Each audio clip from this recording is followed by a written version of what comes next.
Hi, boys and girls. This is Ms. Kathy.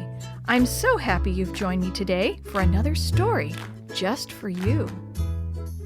Chapter 6, House Plans. On Monday afternoon, the Shoebox kids met at Mrs. Shue's house. Sammy, Chris, Maria, and Dee Dee arrived first since their school dismissed a little earlier than the public school. Jenny and Willie were being picked up by Willie's mom at school and taken to the Shue residence. Mrs. Teller was then going to drop off all of them at the architect firm while she did some errands. "These cookies are really good, Mrs. Shue," Dee Dee said. "Are they homemade?" "Yes, they are," Mrs. Shue answered. "They're Mr. Shue's favorite cookies, so I bake up a batch of these almost every week." "They're great," Chris said, who was dunking a cookie into a glass of milk. "Ding dong," went the doorbell. "Jenny and Willie," Mrs. Shue said as she got up from the table.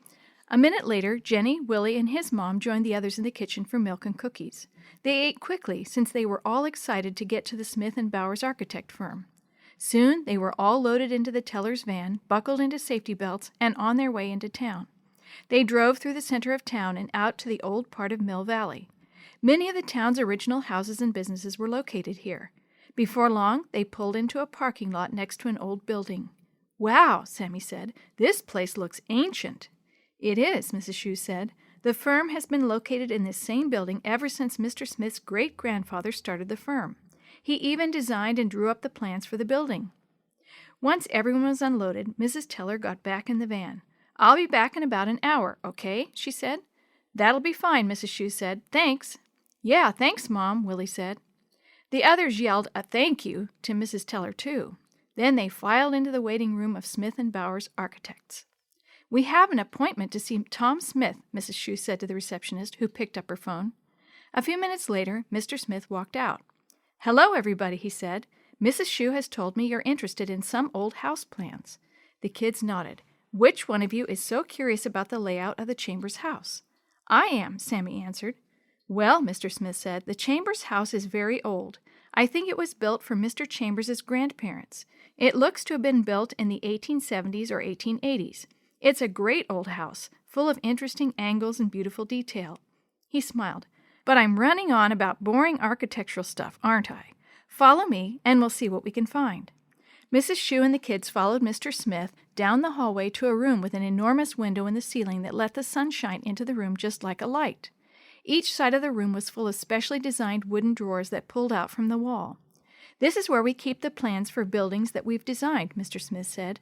"Some of the plans for your houses might be in here." Mr. Smith began looking over the labels on the boxes. "Let's see," he said more to himself than the others. 1950, 1940, 1930. He walked to another side of the room. The label said 1900 to 1929. Mr. Smith went to still another side of the room. The kids and even Mrs. Shue followed his every move. It seemed he'd never find the right year. "Here we go," he said suddenly. 1880 to 1899. It should be here. He pulled out a drawer filled with long, skinny metal tubes. "Our plans are kept rolled in these canisters," Mr. Smith explained. "Folding the designs would make creases and make it difficult to see the lines of the drawings." The kids nodded politely, but they were impatient. They waited silently as Mr. Smith began looking through the canisters, reading the labels on the ends. Town Hall, 1886. Grimm's Mill, 1883. First Methodist Church, 1880, finished Mr. Smith. "Sorry, kids, I don't see it here." "Aw," they said in unison. "But didn't you say it might have been built in the 1870s?" Sammy asked. He was not about to give up. "Well, it's possible," Mr. Smith said. "I think great-grandfather was just getting started with the business in the 1870s. He was the only trained architect around at the time, so I'm fairly sure he would have designed the Chambers place. But where could they be?"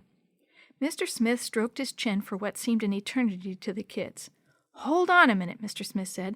"Let me ask Glenda, my secretary. She might know. She's been with us since my dad took over the firm." He disappeared out the door. "Oh, I hope they're here," Dee Dee said. "I'm really getting excited to find out if there is a secret room or not." "Same here," Chris said. Presently, Mr. Smith walked back into the room.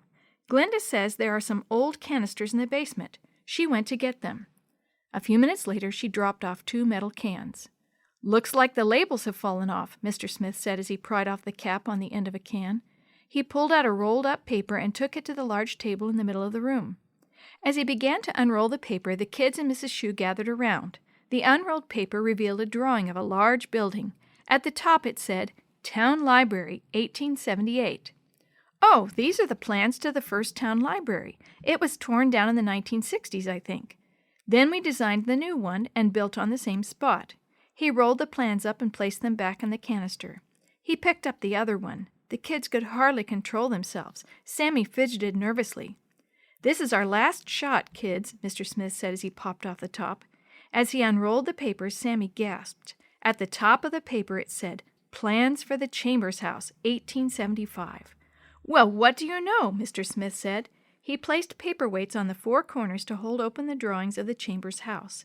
Then he unrolled the floor plans to the house and placed paperweights on them as well. Are you interested in the downstairs? Mr. Smith asked, turning to Sammy. Yes, Sammy said, the kitchen especially. Well, Mr. Smith said as he pointed to some lines on the paper, here is the kitchen, and right off the kitchen, where this small round window is located, is a bathroom. I knew it, Sammy exclaimed. Now I have proof that there's a room behind the wall. Then Sammy frowned. But now the mystery has just begun. Why do you say that, Sammy? Because now I have to find out why there's a secret room.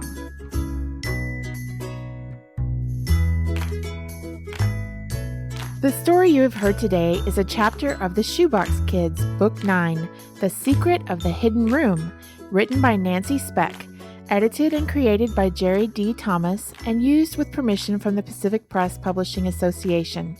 If you're interested in any other books published by the Seventh-day Adventist Church, please visit AdventistBookCenter.com or call 1-800-765-6955.